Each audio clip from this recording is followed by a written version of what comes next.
अस्सलामु अलैकुम।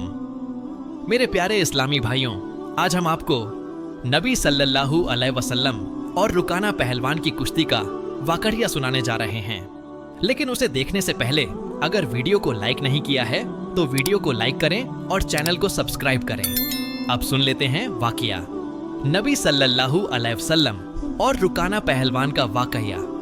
मक्का का माहौल। मक्का में नबूवत से पहले और शुरुआती दौर में ताकत, पहलवानी और कुश्ती बहुत मशहूर थी। अरब के लोग ताकतवर आदमियों की बहुत इज्जत करते थे और अक्सर उनके कारनामे सुनकर लोग हैरान होते। इन्हीं ताकतवरों में एक नाम बहुत मशहूर था, रुकाना बिन अब्द यजीद, जिसे लोग अरब का सबसे ताकतवर पहलवान मानते थे। उसकी एक खास बात यह थी कि वह अब तक कभी किसी से नहीं हारा था। रुकाना की ताकत और शोहरत।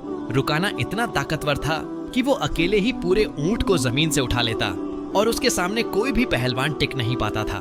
लोग उसे देखकर कहते, अगर किसी ने रुकाना को हरा दिया तो वो वाकई कोई खास शख्स होगा। मक्का के लोग रुकाना को अपना हीरो मानते थे। इसी शख्स का सामना एक दिन हमारे प्यारे नबी सल्लल्लाहु अलैहि वसल्लम से हुआ और यही वाकया इस्लामी इतिहास में रुकाना का मुकाबला के नाम से मशहूर है। दावत-ए-इस्लाम और रुकाना की जिद।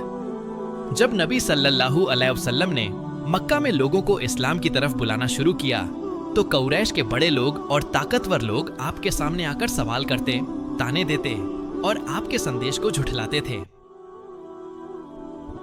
फिर नबी सल्लल्लाहु अलैहि वसल्लम पूरे सब्र के साथ उन्हें तौहीद, एक अल्लाह की इबादत और नेक रास्ते की तरफ बुलाते रहे।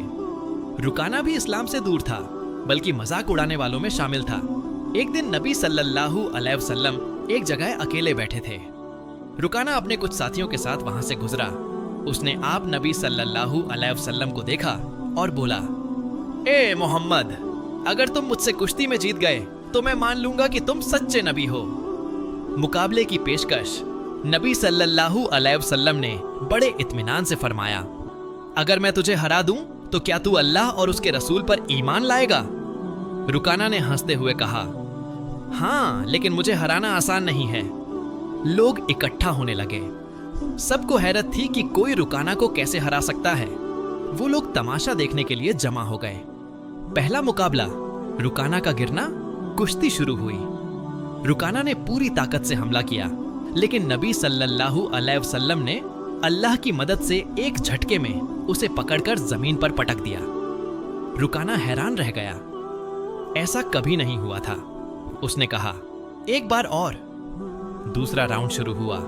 फिर नबी सल्लल्लाहु अलैहि वसल्लम ने बड़ी आसानी से उसे गिरा दिया।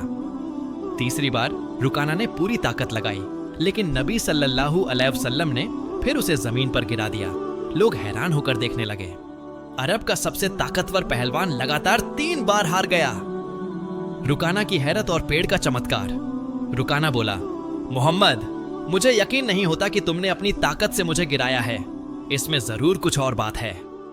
नबी सल्लल्लाहु अलैहि वसल्लम ने फरमाया, अगर मैं तुझे एक और निशानी दिखाऊं तो क्या तू ईमान लाएगा? रुकाना ने कहा, हाँ।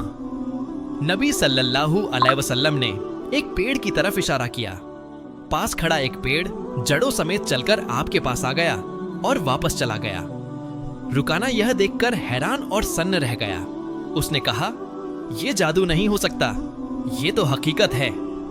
रुकाना का ईमान। इस चमत्कार और हार के बाद रुकाना के दिल पर असर हुआ।